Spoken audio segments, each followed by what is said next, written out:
So a lot of us have an ideal age of when we plan to retire, but what happens when you're right about ready to do that and then you lose your job? That is the reality for thousands of people in Arizona and tens of thousands across the country. So that's what we're going to talk about this morning with Graham Williams from Optimist Retirement Group. Graham, so glad that you're joining with us. This is such an important topic. Yes, thank you so much, Nohe. Okay, so let's start with what happens if you are laid off and you were getting close to retirement? Let's start there. What do you do first?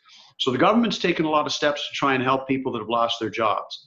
But if you're close to retirement, I think there's several other steps you could take to try and bridge the gap.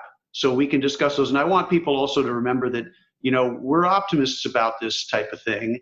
And we believe there are lots of things you can do. So don't despair. There's lots of things you can do if you're careful and you plan. Those protections are in place, and people have been down about it because there are a lot of people still waiting for their money. It's been a struggle. So you're saying one of the important things to do on your own is look at your savings. Right. So in addition to the things like applying for unemployment, we want to inventory our savings. Now, remember what that means. It's savings, checking, brokerage accounts, annuities, 401ks, IRAs. Look at all of your financial assets.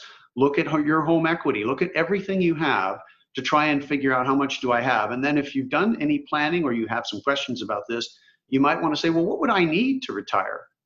And so you might find, well, I'm really close. And maybe I lost my job, so I need some kind of a plan to bridge between now and retirement. What if you're starting to get nervous about what your current spending is and you start looking at that retirement fund? Right. Is it okay to tap into it? Typically, if you're under 59 and a half and you take a distribution from your retirement plan, you have to pay a 10% tax penalty. So you pay ordinary income tax plus 10%. So it's very significant.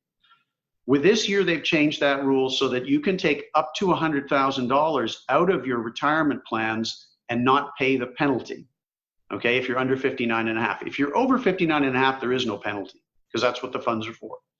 But this is an important point. If this is a very serious thing to do because it's going to, down the road, deplete what you had planned for retirement if you're a little early. So that's a very careful decision to make. Another option, though, let's say one spouse lost their job and you're a little tight for funds, but you still have some cash flow. Another thing in the CARES Act you can do is take out a loan against your 401k. This is where, and up to $100,000, which is double the old maximum. So you take a loan where you're paying yourself the interest on your money, right? So you set up a loan, maybe say at 5% for 5 years. You get a big chunk of cash. You don't have to pay tax on that cash, and you're paying yourself back. This is what I think is more strategic for someone who's still working. Maybe you're in your 40s and retirement is a ways off. Mm-hmm. If you take that hit and you pay the tax on that money now, you can't get it back into that tax deferred account. So the loan is a very strategic move. And I think people should look at these kinds of tools. And these are the kinds of things, honestly, that planning helps us to figure out, is this appropriate for me or not, given my situation? Now, what do we do about Social Security? What do we do with that? So Social Security is a key part of most people's retirement. So we want to evaluate that. And on our website at optimistretirement.com, we have tools to help you figure out what is my expected Social Security.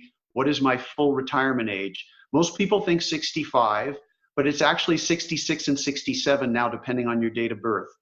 Now, if you can take your Social Security early at age 62, and most people are aware of that. What they don't understand is that you're going to get a reduced payment up to 25% less than what you would have gotten had you waited to your full retirement age.